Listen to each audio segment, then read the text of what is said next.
The Young and the Restless spoilers Tuesday full episodes March 18, 2025 Tracy stood in the quiet foyer of the dimly lit apartment, her heart pounding as she stared at the phone in her trembling hands.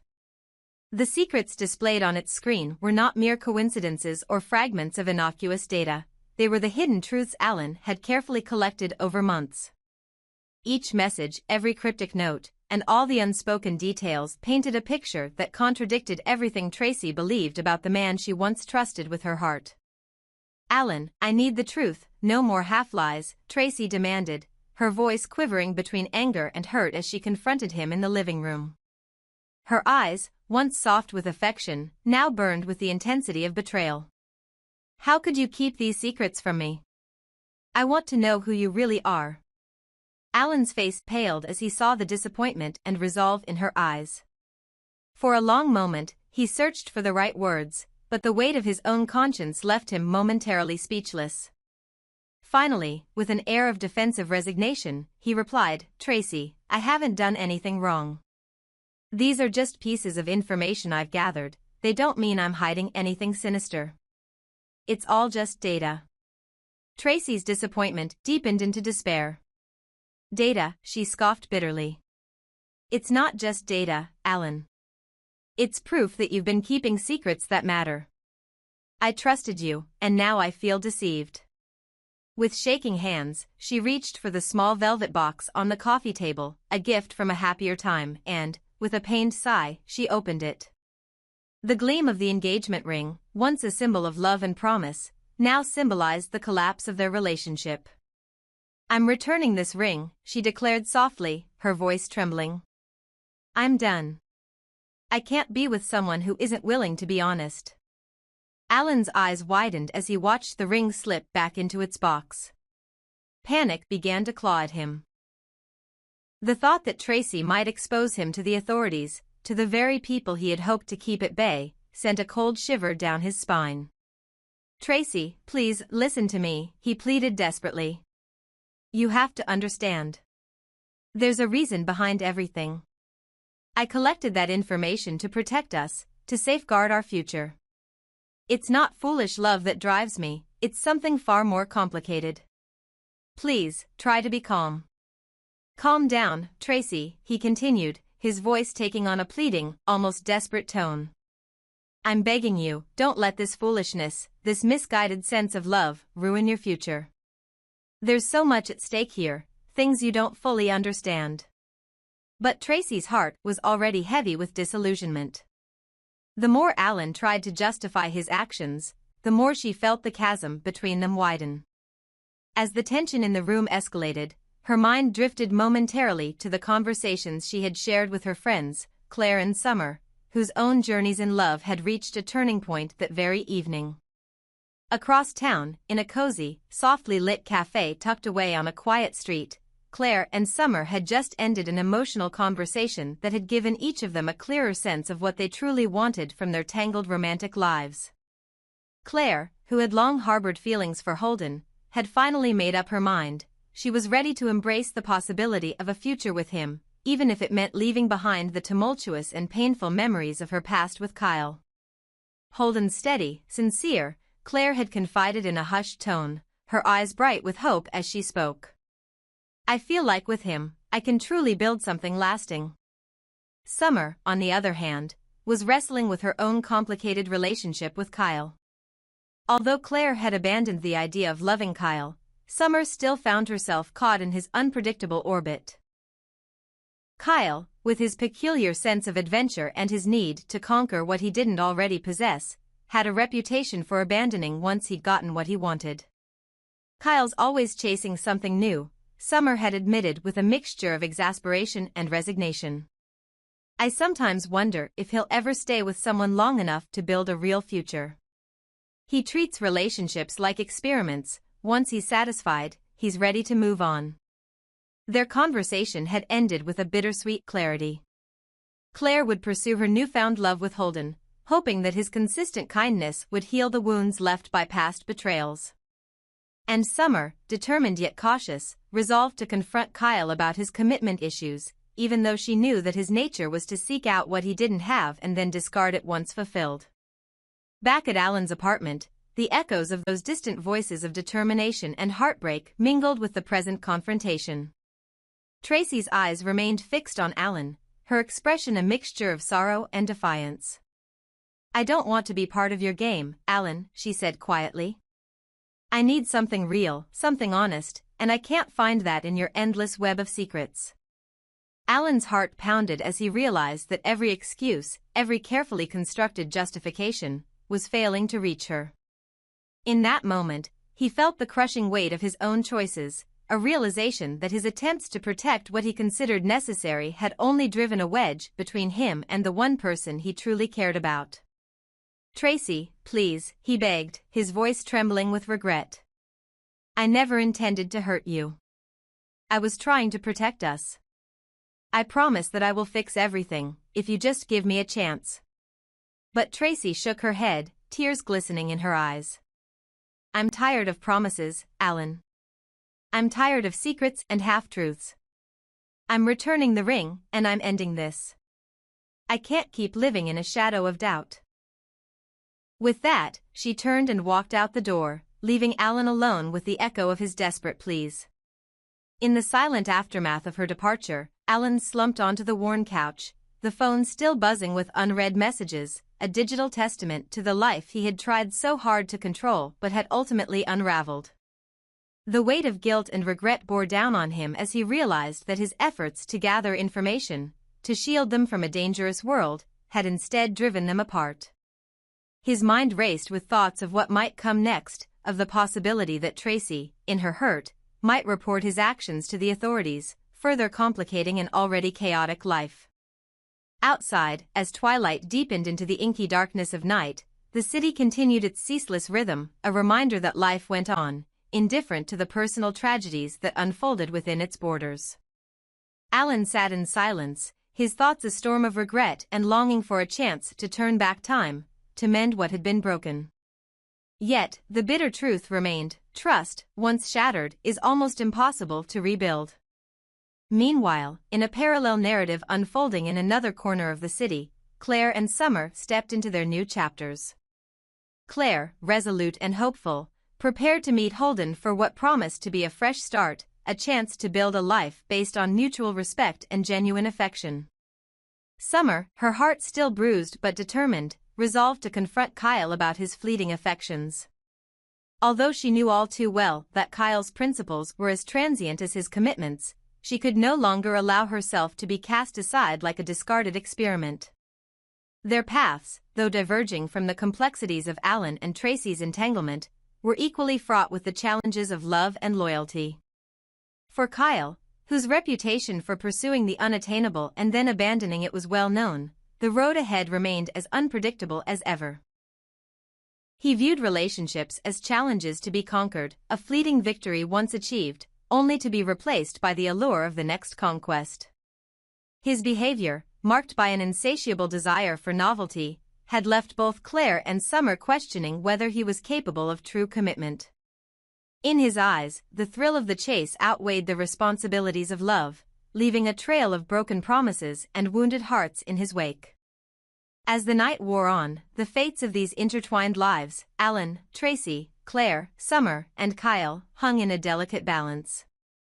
In the quiet solitude of his apartment, Allan wrestled with the consequences of his actions and the stark realization that his attempts to safeguard his world had instead sown discord and heartbreak. He knew that if he were ever to redeem himself, he would need to confront not only the external dangers posed by a world filled with secrets but also the internal demons that had led him down this path. The painful confrontation with Tracy had shattered the illusion of control that Allan had clung to for so long. With each passing moment, the weight of lost trust and unspoken apologies bore down on him, forcing him to reckon with the reality that love, and the fragile hope of a future together, demanded honesty above all else. In the end, as the first hints of dawn began to break through the darkness, Allan was left alone with his thoughts, his heart heavy with regret and determination. He understood that the road to redemption would be long and arduous, and that the scars of betrayal would not vanish overnight. Yet, deep within him, a flicker of hope remained, a hope that one day, through acts of genuine remorse and unyielding honesty, he might have a chance to rebuild the trust he had so carelessly shattered. And so, as the city awoke to a new day, each soul, be it Tracy, Allan, Claire, Summer, or even Kyle, faced the daunting challenge of confronting their past, their truths, and the fragile nature of the love they so desperately sought. The choices they made in these quiet, tumultuous hours would shape their futures, determining whether they could rise above the betrayal and chaos that had defined their lives, or whether they would be forever lost in the labyrinth of secrets and regret. This narrative captures Tracy's desperate demand for honesty from Allan, her decision to end their relationship by returning his engagement ring, and Allan's frantic attempts to justify his actions before fearing the consequences. Simultaneously, it weaves in the parallel journeys of Claire and Summer as they navigate their own tangled romances with Holden and Kyle, highlighting the stark differences in how each person confronts love, betrayal, and the quest for redemption. In the heart of Genoa's bustling streets, tensions were rising like an ever-approaching storm. Billy found himself caught in a maelstrom of conflicting loyalties and forbidden compassion. Despite Sally's strict orders forbidding him from rescuing Phyllis, an instruction meant to preserve the sanctity of their relationship, Billy's instincts would not let him ignore the pleas of a woman who feigned psychological distress. Phyllis, with her carefully crafted facade of vulnerability, claimed that her fragile mental state required the constant care and reassurance of Billy by her side. Every day, her soft yet urgent whispers echoed in his mind, urging him to be present when she needed him most. Billy's days had become a whirlwind of secretive interventions. Even as Sally's stern warning resonated in his ears, her voice firm and unyielding, a constant reminder of the boundaries of their love, Billy continued to show up where Phyllis was, offering solace and a semblance of stability. He was adamant that his actions were not the result of betrayal or infidelity. Rather, they were the fulfillment of a duty he had chosen for himself. "I am not cheating on you, Sally," Billy would argue, his voice laced with both exasperation and determination. "I'm doing what I believe is right. I'm there for Phyllis because she needs help, not because I have any hidden agenda." Yet Sally's frustration grew with every passing day. To her, Billy's consistent defiance of her wishes wasn't just a minor lapse, it was a fundamental breach of trust. The tension between them was palpable. Every conversation seemed to carry the weight of unspoken accusations and lingering resentments. Sally felt isolated in her struggle, battling both her own insecurities and the knowledge that the man she loved was increasingly entangled in a web of compassion that seemed to defy her understanding of loyalty. In the dim light of their shared apartment, Sally's eyes would flash with hurt as Billy tried to explain his actions. "I'm not doing this to hurt you," he would say, his voice trembling with emotion. "I'm simply trying to help someone who's in distress. I'm not seeking another love, this is just what I feel compelled to do." But Sally's heart remained a fortress of disappointment, and despite Billy's heartfelt explanations, the rift between them widened with each secret rendezvous. While Billy and Sally wrestled with their personal demons, another drama was unfolding within the influential corridors of Jabot Industries. Jack and Diane, two key figures at the helm of the corporate giant, found themselves locked in a relentless battle of wills. Their arguments, which began as mere differences in opinion, had escalated into full-blown confrontations that threatened the future direction of the company. Jack, with his bold vision for expansion and innovation, believed that Jabot needed to take daring steps into new markets, embracing risk and change as the only path to long-term success. His eyes sparkled with determination as he outlined his plans, convinced that his ideas would propel the company to heights previously unimagined. Diane, on the other hand, was the personification of caution and prudence. Steeped in years of experience and nurtured by a deep-seated commitment to stability, she saw Jack's proposals as reckless gambles that could imperil everything they had built. "Jack, we can't just throw caution to the wind," Diane would insist, her tone both firm and exasperated. "Our employees, our shareholders, they all depend on us to maintain a secure, predictable course. Your vision might be exciting, but it's too dangerous for Jabot at this point." Their boardroom meetings turned into battlegrounds, with each side passionately defending their vision for the future. Jack's impassioned speeches clashed with Diane's measured rebuttals, leaving the future of Jabot hanging in the balance. The divergence in their philosophies was as stark as night and day. Jack's pursuit of bold, sometimes audacious growth contrasted sharply with Diane's insistence on maintaining a steady, reliable pace. In their disputes, the fate of not just a company, but the livelihoods of countless employees and the legacy of an institution they both cherished, was being decided. Back in the midst of personal turmoil, Billy's internal conflict deepened as he continued to juggle the dual demands of love and duty. Each time he rushed to Phyllis's aid, it left a lingering mark on his relationship with Sally, a relationship already frayed by neglect and unmet expectations. Phyllis's feigned vulnerability tugged at his conscience, and her desperate need for someone to care for her seemed to justify his actions, even as it widened the chasm between him and Sally. In quiet moments, when the city's clamor faded into a distant murmur, Billy would lie awake, tormented by the knowledge that his actions might be interpreted as infidelity. He reassured himself that his intentions were noble, that he was merely a caregiver, yet the shadow of doubt persisted, haunting his every thought. Sally, for her part, felt increasingly isolated.